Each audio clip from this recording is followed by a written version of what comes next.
Hello friends, ఈరోజు మీరు మీ ఖర్చులను ఎలా నియంత్రించాలో నేర్చుకుంటారు. తద్వారా మీ వ్యాపారం దాని ఖర్చులను భరించడానికి తగినంత డబ్బు సంపాదించే స్థాయికి త్వరగా చేరుకోగలదు మరియు చివరికి తెలివిగా వృద్ధి చెందుతుంది. దాని విలువను పెంచుతుంది. సరళత కోసం మనం పిలిచే ఒక ప్యాక్ మిఠాయి, ఒక యూనిట్ అమ్మకపు ధర రూ. 100కు చేరుకుంది. మీరు ఒక యూనిట్ మిఠాయిని విక్రయించినప్పుడు రూ. 100 పదార్థాల ధర రూ. 60గా ఉంది. అలాగే అదనంగా రూ. 1 ప్యాకింగ్ కోసం మరో రూ. 1 మిఠాయిని తరలించడానికి మరియు పంపిణీ చేయడానికి అదనంగా రూ. 5 ప్రకటనలకు వెళుతుంది. కాబట్టి మీరు విక్రయించే మిఠాయిల సంఖ్యతో మారుతూ ఉండే మీ వేరియబుల్ ఖర్చులు సుమారు మిఠాయి ప్రతి యూనిట్కు రూ. 68. ఇప్పుడు మీరు ఎన్ని యూనిట్ల మిఠాయిలను విక్రయించినా స్థిరంగా ఉండే ధరలను చూద్దాం. మీరు మిఠాయిని ఒక యూనిట్కు విక్రయించినప్పుడు రూ. 100 కేటాయించిన రూ. 1 ఫ్యాక్టరీ స్థలాన్ని అద్దెకు తీసుకోవడానికి మరియు విద్యుత్ మరియు నీరు వంటి వినియోగాల కోసం మరియు రూ. 8 మీ కార్మికులకు చెల్లించినందుకు మీరు రుణం తీసుకుంటే అదనంగా రూ. 1 మీరు చెల్లించాల్సిన వడ్డీకి వీటన్నింటినీ కలిపి సుమారు మిఠాయి యొక్క ప్రతి యూనిట్కు స్థిర ఖర్చులలో 10%.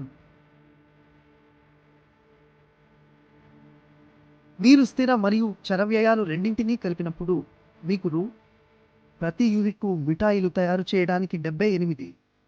అంటే మీరు మిఠాయి ప్రతి యూనిట్కు రూ. 22. కానీ మీరు పన్నులలో 7, కాబట్టి పన్నుల తరువాత మీ లాభం మిఠాయికి రూ. 15. మీ నికర లాభాల మార్జిన్ 15% అని చెప్పడానికి ఇది ఒక సరళమైన మార్గం.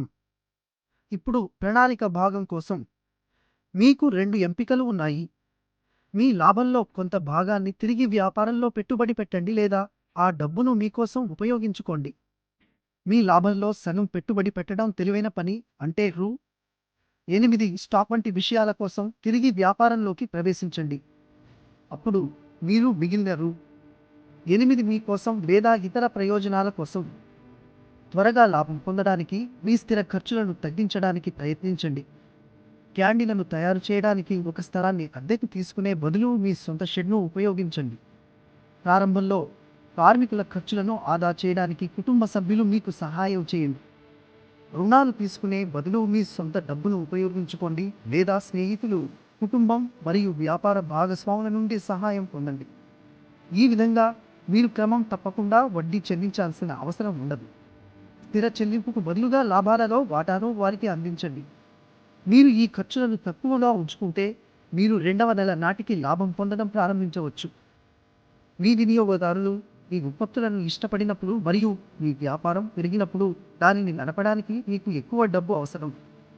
మీరు ఎక్కువ మెటీరియల్లను కొనుగోలు చేయాలి, ఎక్కువ ఉత్పత్తులను తయారు చేయాలి మరియు పూర్తయిన వస్తువులకు తగినంత డబ్బు మరియు దుకాణాలకు క్రెడిట్ కలిగి ఉండాలి. ఇక్కడే తగినంత పని మూలధనం ఉండటం ముఖ్యం.